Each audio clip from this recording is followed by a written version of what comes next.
मान्यवर, कहां से शुरू करें और कहां खत्म करें?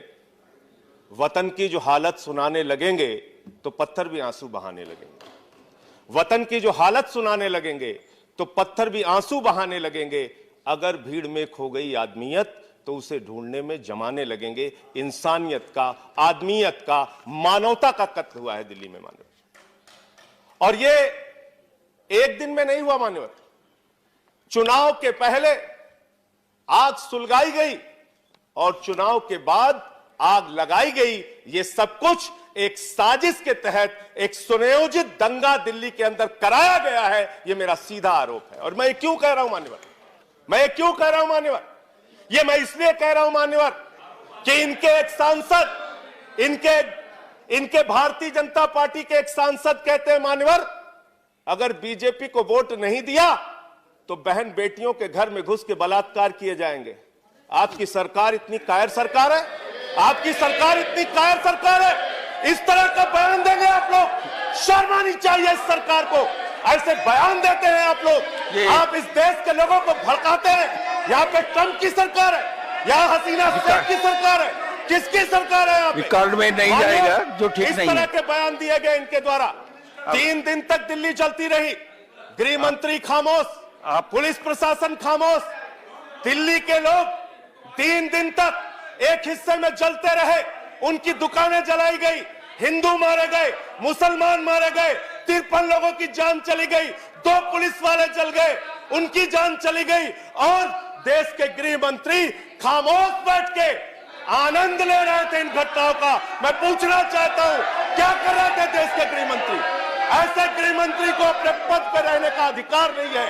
दंगे इन लोगों ने कराए, दंगे इन लोगों ने कराए। कल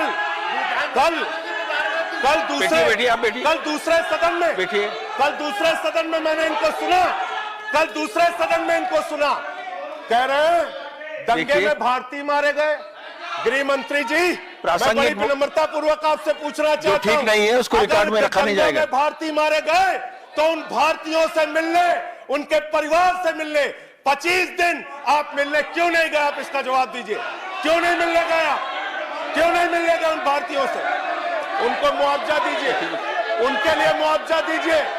एसआईटी बनाइए सुप्रीम कोर्ट की एसआईटी बनाइए। कपिल मिश्रा, इनका एक नेता है, भारतीय जनता पार्टी का नेता मान्यवर, वो कहता है हम निपट लेंगे, हम बर्बाद कर देंगे दिल्ली को।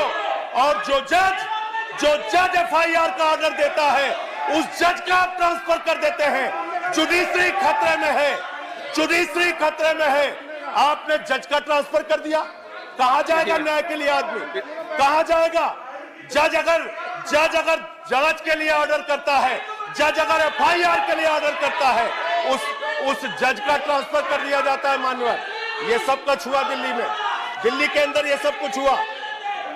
और गृह मंत्री जी अपने विषय पर बात करते हुए, गृह मंत्री जी, आपसे लिखित रूप में दिल्ली के मुख्यमंत्री ने कहा यहां पे कर्फ्यू लगवाइए, दंगे हो रहे हैं, यहां पे आर्मी भेजिए, दंगे हो रहे हैं। आपकी सरकार खामोश बैठी रही, आप चुपचाप बैठे रहे, हाथ में हाथ धरे बैठे रहे। क्यों बैठे रहे? इसलिए बैठे रहे कि आपके लोग इन दंगों में शामिल थे। वो 300 लोग कौन थे? वो 300 लोग कौन थे? कौन थे वो 300 लोग जो उत्तर प्रदेश से आए? आपने कहा उत्तर प्रदेश से आए। उत्तर प्रदेश में आपकी सरकार है, भाजपा की सरकार है, योगी की सरकार है। क्या कार्रवाई हुई उनके खिलाफ? क्या कार्रवाई हुई भड़काऊ भाषण देने वालों के खिलाफ? मान्यवर, ऐसे समय में भी मैं अंत पे कह के अपनी बात को खत्म करूंगा। ऐसे समय में भी मान्यवर, मानवता के लिए, इंसानियत के लिए, भाईचारे के लिए, वो सिख इंदरजीत सिंह जिन्होंने मुसलमानों की जान बचाई, वो प्रेमकांत जिन्होंने मुसलमानों की जान बचाने के लिए 70% अपने शरीर को झुलसा दिया, वो मुसलमान जिन्होंने मंदिरों को बचाने का काम किया। उनकी इंसानियत को समझिए, उनके भाईचारे को समझिए, उनकी एकता को समझिए। हिंदुस्तान को बर्बाद करने का काम मत कीजिए। आप लोग हिंदुस्तान को बर्बाद करने का काम कर रहे हैं, तोड़ने का काम। अभी हमारा 1 मिनट समय है सर, 1 मिनट समय है सर। मैं मान्यवर बड़े विनम्रता पूर्वक कहना चाहता हूं, अब रिकॉर्ड में नहीं खत्म जाएगा हो रहा है, इनका। सर। प्रकाश मैं जावड़ेकर जी, विनम्र- अब घंटी बज गई, बैठ जाओ। शुरू करो, मैं शुरू चलो चालू करो।